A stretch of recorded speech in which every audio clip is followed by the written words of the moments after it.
Assalamualaikum warahmatullahi wabarakatuh. Kepada Ibu Angelis dan teman-teman, pada kesempatan kali ini izinkan saya untuk memaparkan materi tentang cleaner production di kosmetik industri, khususnya tempat saya bekerja yaitu PT Unicare Beauty Cosmetindo yang terletak di Kabupaten Tangerang, Provinsi Banten. Untuk materi ini disusun oleh saya sendiri, yaitu Wulan Andini dengan NIM 114212003. PPT ini dibuat untuk memenuhi syarat ujian tengah semester dari mata kuliah Ekologi Industri Institut Teknologi Indonesia. Oke, mari kita mulai. Untuk latar belakangnya adalah pertumbuhan industri kosmetik di Indonesia sangat signifikan, didorong oleh peningkatan konsumsi masyarakat dan meningkatnya minat terhadap produk kecantikan, termasuk produk yang menggunakan bahan alami dan ramah lingkungan. Namun, di balik keberhasilan tersebut, sektor kosmetik juga menghadapi tantangan serius terkait dampak lingkungan yang dihasilkan oleh proses produksinya. Dari penggunaan sumber daya alam, emisi gas rumah kaca, limbah kimia, hingga masalah dalam pengelolaan kemasan, industri kosmetik menjadi salah satu kontributor potensial degradasi lingkungan. Nah, oleh karena itu, kali ini saya akan membahas cleaner production di industri kosmetik, khususnya tempat saya bekerja yaitu PT Unicare Cosmetindo. Jadi, cleaner production dalam industri kosmetik dapat didefinisikan sebagai upaya yang sistematis untuk mengurangi polusi sejak awal proses produksi dengan menggunakan pendekatan yang berfokus pada efisiensi sumber daya dan minimalisi emisi serta limbah. Hal ini dapat diterapkan dalam berbagai aspek produksi kosmetik, mulai dari pemilihan bahan baku, proses manufaktur, hingga pengemasan produk. Yang akan saya tekankan di sini adalah bagian dari pekerjaan saya, yaitu pemilihan bahan baku ramah lingkungan, karena saya bekerja di Departemen R&D. Pemilihan bahan baku yang ramah lingkungan dengan cara yaitu mengganti paraben atau pengawet dengan penoksietanol yang sudah sangat diterapkan di industri saya. Penoksietanol diisolasi dari bahan alami seperti teh hijau. Namun yang saya gunakan adalah lebih umum, yaitu yang diproduksi secara sintetis dengan dampak lingkungan yang lebih rendah dibandingkan dengan paraben.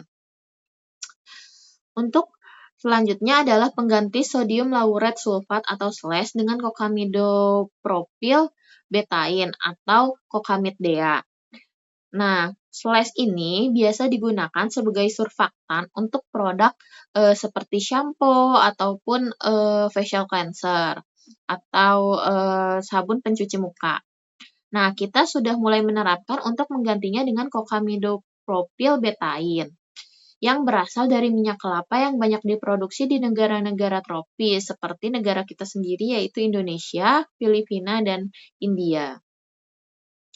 Yang selanjutnya adalah masih pemilihan bahan baku yang ramah lingkungan yaitu mengganti petrolatum dan minyak mineral. Nah, salah satu contoh penggantinya itu adalah jojoba oil. Diperoleh dari biji tanaman jojoba yang banyak tumbuh di daerah kering seperti Meksiko dan Amerika Serikat. Lalu ada shea butter yang sudah digunakan untuk proses seperti bahan baku untuk pembuat lip cream, untuk melembabkan bibir, seperti shea butter yang diekstrak dari biji pohon shea yang tumbuh di Afrika Barat. Lalu selanjutnya adalah pengganti pewangi sintetis.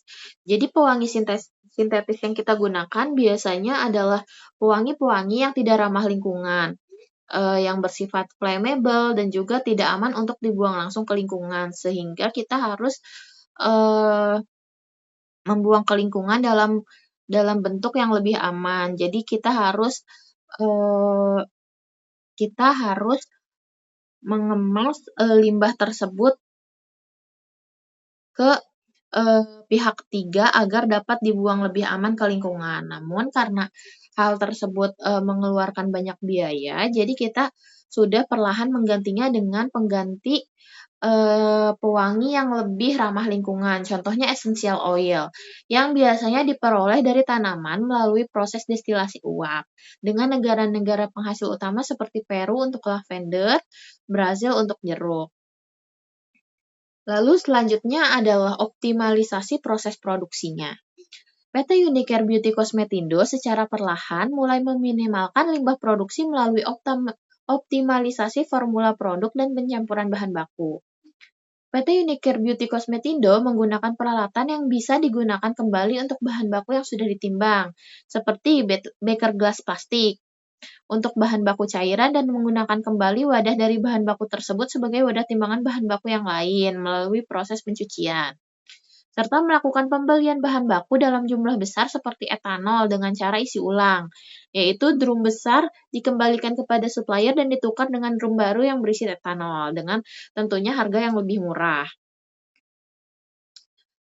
Selanjutnya adalah pengelolaan limbah dan emisi. Penerapan cleaner production dapat membantu perusahaan mengembangkan strategi untuk mengelola limbah dengan lebih baik, seperti sistem daur ulang air, pemanfaatan sisa bahan baku, serta pengelolaan limbah menjadi produk baru yang bernilai tambah. Lalu yang kedua adalah penerapan sistem pengelolaan emisi yang lebih ketat, seperti penggunaan filter untuk mengurangi polusi udara dan produksi yang rendah emisi, juga menjadi bahan penting dari inisiatif ini. Namun, untuk PT Unicare Beauty Cosmetindo untuk pengelolaan limbah dan emisi saat ini kita masih menggunakan pihak ketiga. Lalu selanjutnya adalah contoh perhitungan ekonomi jangka panjang. Ini adalah harga kantong plastik ukuran 5 kg. Satu paknya itu harganya 19.900 atau kita bisa bulatkan menjadi 20.000. Lalu sedangkan ini adalah beker plastik dengan ukuran yang sama yaitu 5 liter atau 5 kg. Dengan harga per picisnya adalah 80.000. Jika untuk menimbang bahan baku menggunakan plastik ukuran 5 kg seharga 20.000 per pack dan satu packnya itu adalah berisi 12 pieces plastik yang mana biasa digunakan untuk menimbang satu bahan baku itu 2 pieces plastik untuk meminimalkan terjadinya jebol pada plastik tersebut sehingga bahan baku yang sudah ditimbang akan keluar. Itu kan sangat merugikan ya. Jadi sebelumnya itu kita melakukan penimbangan dengan 2 plastik untuk meminimalkan jebol tersebut. Jadi satu pack itu bisa digunakan untuk menimbang 6 bahan baku yang diperlukan.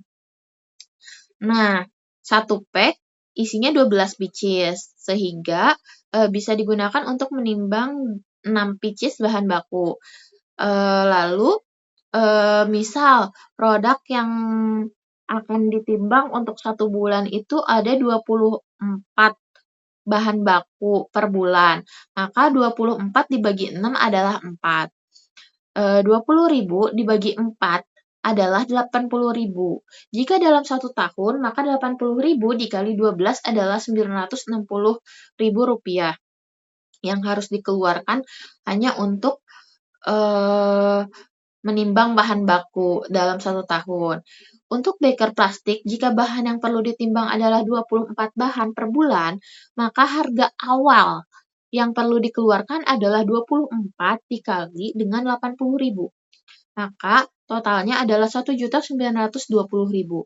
Dan untuk tahun setelahnya, harga yang perlu dikeluarkan adalah Rp0 karena wadah untuk menimbang tidak perlu membeli lagi dan hanya perlu untuk mencuci bersih dan bisa digunakan kembali. Sedangkan untuk harga plastik, jika masih menggunakan plastik, kita harus membeli plastik itu dengan harga yang sama atau bahkan lebih tinggi per tahunnya karena terjadi inflasi atau kenaikan dari harga jual plastik tersebut. Maka setiap tahun kita harus mengeluarkan uang Rp960.000 atau lebih besar dari itu. Sedangkan jika kita menggunakan beker plastik yang bisa digunakan kembali, kita akan menghemat tahun setelahnya. Walaupun pada harga awal uang yang harus dikeluarkan lebih tinggi. Namun untuk meminimalkan limbah yang kita keluarkan ke lingkungan karena menggunakan plastik. Plastik itu kan akan terurai lama di lingkungan, walaupun harganya murah, namun jangka panjangnya harga plastik itu untuk pengeluaran jangka panjangnya akan sangat besar dan juga limbah yang dihasilkan juga akan sangat banyak. Beda dengan menggunakan beker plastik yang bisa digunakan kembali dan juga, walaupun harga awal yang kita perlukan adalah sangat tinggi, bisa 2 kali lipat dari harga plastik itu, namun kita bisa meminimalkan limbah yang kita hasilkan dan juga kita bisa menghemat pengeluaran di tahun-tahun berikutnya. Lalu tantangan apa sih yang kita harus hadapi nih untuk industri kosmetik? Yang pertama adalah tentu salah satu tantangan terbesar adalah biaya awal yang diperlukan untuk mengubah teknologi dan proses produksi yang lebih ramah lingkungan seperti contohnya plastik tadi. Biaya yang dikeluarkan untuk mengeluarkan atau membeli beker plastik yang dibutuhkan akan lebih tinggi daripada kita membeli plastik dalam 1 tahun pertama. Namun untuk 1 tahun setelahnya, harga yang dikeluarkan untuk membeli beker plastik adalah Rp0. Yang kedua adalah regulasi pemerintah yang kurang mendukung dan kurangnya kesadaran akan pentingnya keberlanjutan di kalangan produsen juga menjadi penghambat dalam implementasi skala luas. Nah, kesimpulannya adalah penerapan cleaner production di industri kosmetik merupakan langkah strategis untuk mengurangi dampak negatif terhadap lingkungan, sekaligus meningkatkan efisiensi produk. Melalui pemilihan bahan baku yang ramah lingkungan, optimalisasi proses produksi, pengelolaan limbah yang efektif, serta inovasi dalam pengemasan, industri kosmetik dapat berkontribusi pada pelestarian lingkungan sekaligus memenuhi permintaan konsumen yang semakin besar dan semakin sadar akan pentingnya keberlanjutan kehidupan. Sekian dari saya. Wassalamualaikum warahmatullahi wabarakatuh.